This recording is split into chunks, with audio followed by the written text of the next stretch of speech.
Hello my dear students.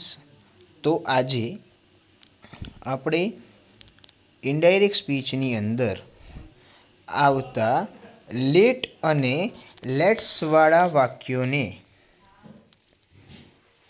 કેવી રીતે indirect સ્પીચમાં convert કરવા એની આપણે વાત કરીશું.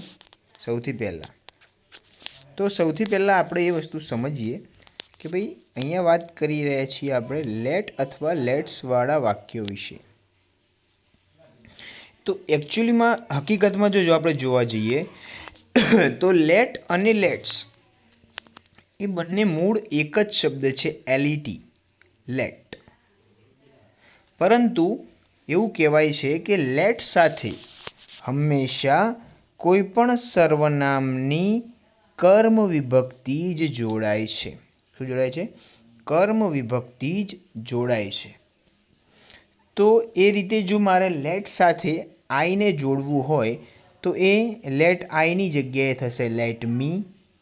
જો મારે લેટ સાથે વીને જોડવું હશે તો એ થશે લેટસ, અને લેટસને જ આપણે કહીએ છીએ લેટ્સ. મતલબ કે લેટસ એ લેટ અસનું એક સ્વરૂપ છે, એ લેટ્સ છે. એ રીતે લેટને યુ સાથે જોડતા એ લેટ યુ બને છે. લેટને હિમ સાથે જોડતા લેટ હિમ બને છે. લેટને હર શી સાથે જોડતા લેટ હર બને છે. લેટને ઇટ સાથે જોડતા લેટ ઇટ બને છે. અને લેટને ધે સાથે જોડતા લેટ ધેમ બને છે. તો આપણા મગજની અંદર પ્રશ્ન થાય, તો પછી મેં લેટ અને લેટ્સ એમ બે અલગ અલગ પ્રકારના વાક્યો એવું કેમ લખ્યું છે? તો એટલા માટે લખ્યું છે કે લેટ અસ સિવાયના, કયા? લેટ અસ સિવાયના તમામ, આના સિવાયના તમામ વાક્યોની અંદર જેમાં let me, let you, let him, let her, let it જે પણ હશે એ બધા માટે એક સામાન્ય નિયમ લાગુ પડે છે અને લેટ્સ માટે એક અલગ નિયમ લાગુ પડે છે. એટલા માટે મેં બંનેને અલગ રીતે દર્શાવ્યા છે. તો સમજીએ કે બંનેમાં કેવી રીતે અલગ અલગ નિયમો લાગુ પડે છે. તો સૌથી પહેલાં કે લેટવાળા વાક્યો માટે, બરાબર, અહીંયા આપણે વાત કરી છે ભાઈ લેટવાળા વાક્યો. તો લેટવાળા વાક્યો જે છે એ લેટવાળા વાક્યોની અંદર રિપોર્ટિંગ વર્બ તરીકે આપણે લઈ શકીએ છીએ રિક્વેસ્ટેડ. શું લઈ શકીએ છીએ? રિક્વેસ્ટેડ. અને આ લેટવાળા વાક્યોની અંદર આપણે સંયોજક તરીકે લઈએ છીએ ટુ લેટ. શું લઈએ છીએ? Two late. લેટવાળા વાક્યો એ આજ્ઞાર્થ વાક્યો જેવા જ કહી શકાય, કેમ કે આની અંદર requested helping verb, reporting verb આપણે લઈએ છીએ.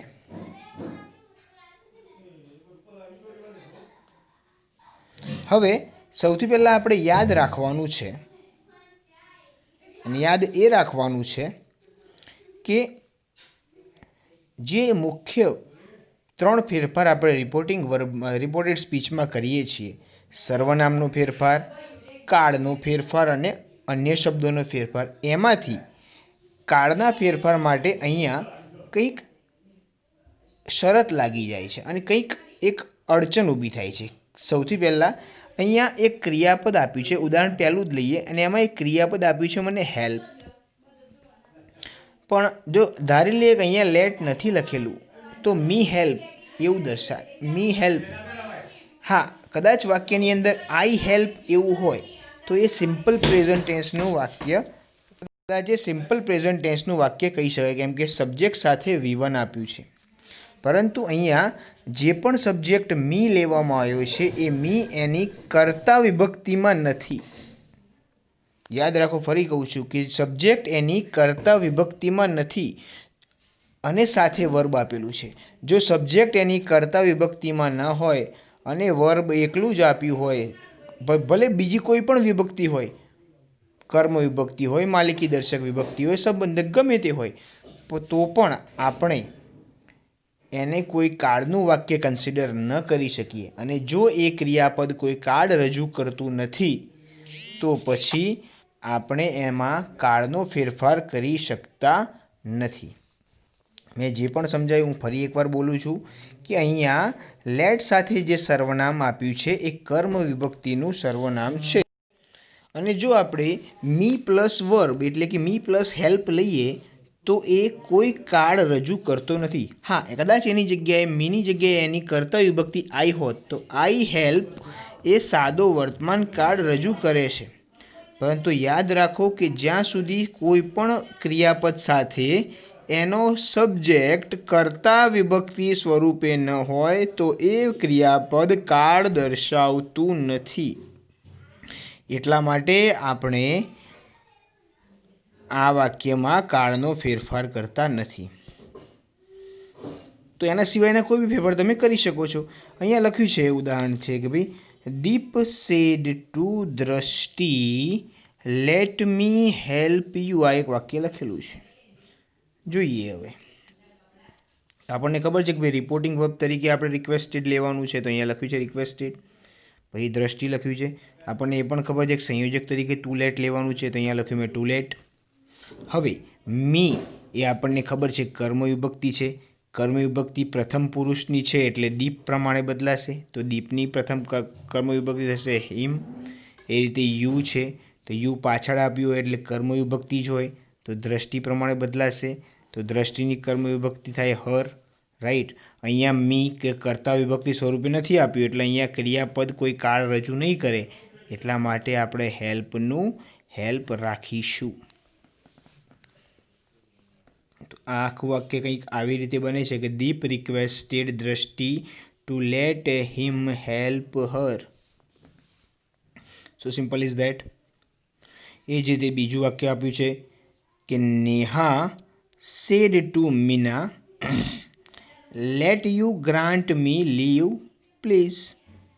વાક્યમાં જો આપણે પ્લીઝ આપે તો બી એનો મતલબ રિક્વેસ્ટ કરીએ છીએ, પણ આપણે રિપોર્ટિંગ વર્બ જ રિક્વેસ્ટેડ લઈ લઈએ છીએ એટલે પ્લીઝ રાખવાની જરૂર જ નથી. તો મેં અહીંયા પ્લીઝ કાઢી નાખ્યું અને લખ્યું Neha requested Meena to let. આટલા સુધી તો આપણને આવડે છે, ટુ લેટ સુધી કરી દીધું. હવે વાત છે કે યુ બદલવાની. આમ તો યુ આગળ આપેલું છે પરંતુ લેટ સાથે જોડાયેલો છે, તો આપણને ખબર છે કે લેટ સાથે જોડાયેલી કોઈ પણ સર્વનામ એ કર્મ વિભક્તિ સ્વરૂપે હોય.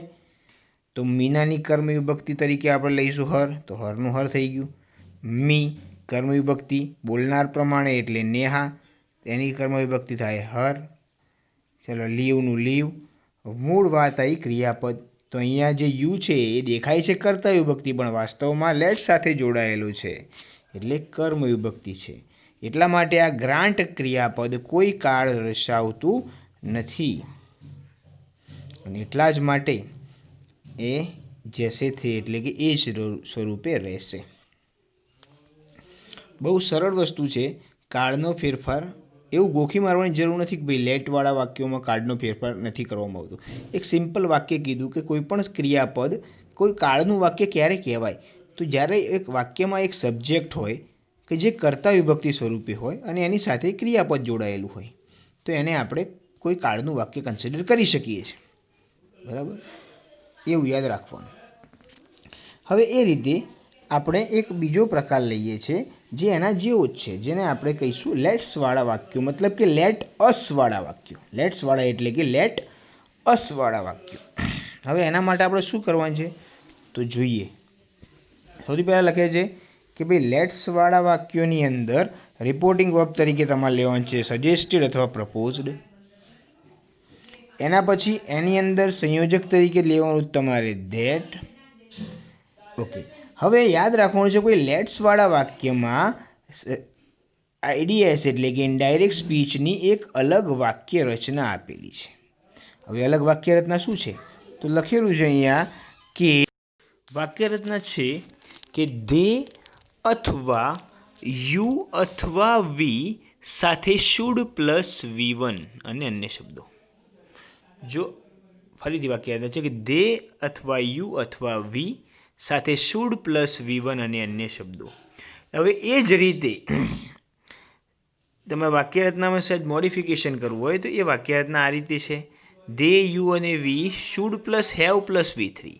ઉપરની જે વાક્ય રચના છે એ સિમ્પલ મોડેલ ઓક્ઝિલરીમાં લેવામાં આવી છે અને નીચેની જે વાક્ય રચના છે એ પરફેક્ટ મોડેલ ઓક્ઝિલરીમાં લેવામાં આવી છે.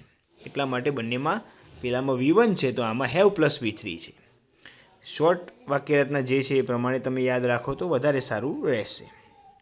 ઓકે, તો હવે આપણે એના એકાદ ઉદાહરણની વાત કરીએ. અહીંયા એક લખ્યું છે કે ભાઈ મોહન સેડ ટુ સોહન. લખ્યું છે Mohan said to Sohan, let's visit my native place. અહીંયા મોહન સોહનને કંઈક લઈ જવા માટે સૂચન કરે છે, પ્રપોઝ કરે છે, એને કંઈક સજેસ્ટ કરે છે, ચાલ આપણે અહીંયા જઈએ. તો એટલા માટે આપણે રિપોર્ટિંગ વર્બ તરીકે સજેસ્ટેડ અથવા પ્રપોઝડ લઈ શકીએ છીએ. લખે છે કે ભાઈ મોહન સજેસ્ટેડ સોહન. ઓકે, હવે લેટ્સ વાળું વાક્ય છે એટલે આપણે એમાં સંયોજક ધેટ વાપરીશું, આપણને યાદ હોવું જોઈએ.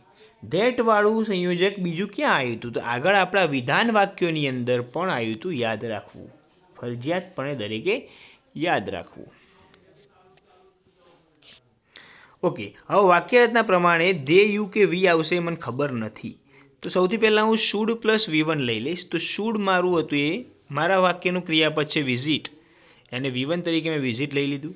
એના સિવાય માય અન્ય શબ્દોમાં ફેરફાર કરીને લખો તો માય નેટિવ પ્લેસ છે એની જગ્યાએ આપણે શું લખવું પડે? અહીંયા માય છે તો માય તો બદલાશે જ, હિઝ એ મોહન પ્રમાણે બદલીને હિઝ થઈ જશે. અહીંયા નેટિવ પ્લેસનું નેટિવ પ્લેસ થશે.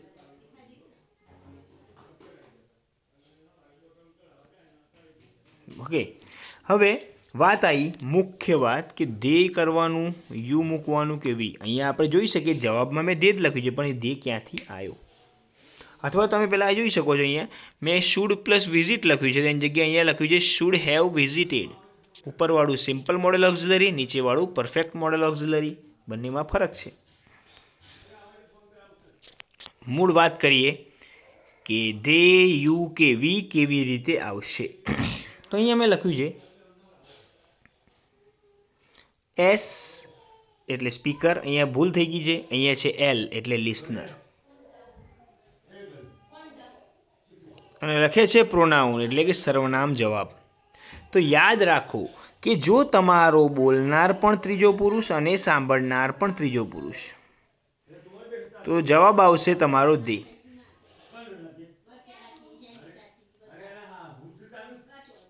બીજું, જો તમારો બોલનાર પણ ત્રીજો પુરુષ અથવા તો બંનેમાંથી કોઈ એક, બોલનાર અથવા સાંભળનારમાંથી કોઈ એક ત્રીજો પુરુષ અને કોઈ એક પહેલો પુરુષ, તો જવાબ આવશે વી. ફરીથી થર્ડ નંબરમાં છે કે જો તમારા બંનેમાંથી, બોલનાર કે સાંભળનાર બંનેમાંથી કોઈ એક ત્રીજો પુરુષ અને કોઈ એક બીજો પુરુષ, તો જવાબ આવશે યુ. ધે ક્યાંથી આવ્યો? તો જોઈએ કે બોલનાર પણ કોણ? મોહન, ત્રીજો પુરુષ. સાંભળનાર કોણ? સોહન, ત્રીજો પુરુષ. તો third person is equal to they, એટલા માટે આપણો જવાબ આવ્યો દે. બીજું વાક્ય પણ લખેલું છે એ રીતે, Meena said to Amrish let's go for congratulating Rohan. તો અહીંયા લખ્યું છે કે ભાઈ સજેસ્ટેડ સૂચન કરે છે, સજેસ્ટેડ અમરીશ, બરાબર. ભાઈ સંયોજક આવશે ધેટ. ચલો હવે અહીંયા જોઈ શકીએ છીએ કે મીના અને અમરીશ બંને ત્રીજો પુરુષ છે, એટલા માટે વાક્યરચનામાં મેં લીધું દે. શુડ પ્લસ V1 તો શુડ પ્લસ ગો લખી નાખ્યું મેં, ગો ક્રિયા પછી, બાકીનો શબ્દો અન્ય શબ્દો છે એના એ બની ગયા. તમારું આખું વાક્ય કંઈક આવું થાય છે કે Meena suggested Amrish that they should go for congratulating Rohan.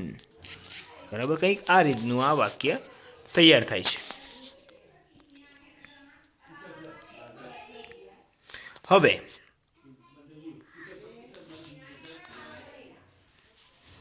એના સિવાય બીજા 3 અને 4 નંબરના જે વાક્યો છે તેમને રિવિઝન કરવા માટે આપીએ છીએ કે જે આગળના મેં લેટવાળા વાક્યો લખાયા હતા, બરાબર, એના પ્રમાણે તમારે બનાવવાનું રહેશે.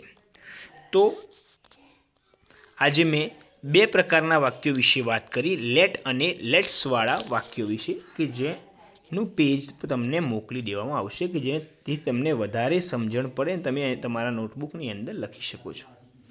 ઓકે, સો આ લેક્ચરના આ એક ભાગમાં બસ આટલું જ. આનો બીજો ભાગ સાથે તરત જ બનાવવામાં આવશે જે તમને કાલના લેક્ચરની અંદર જ મળશે. ઓકે, સો આ ભાગની અંદર બસ આટલું જ. Thank you very much.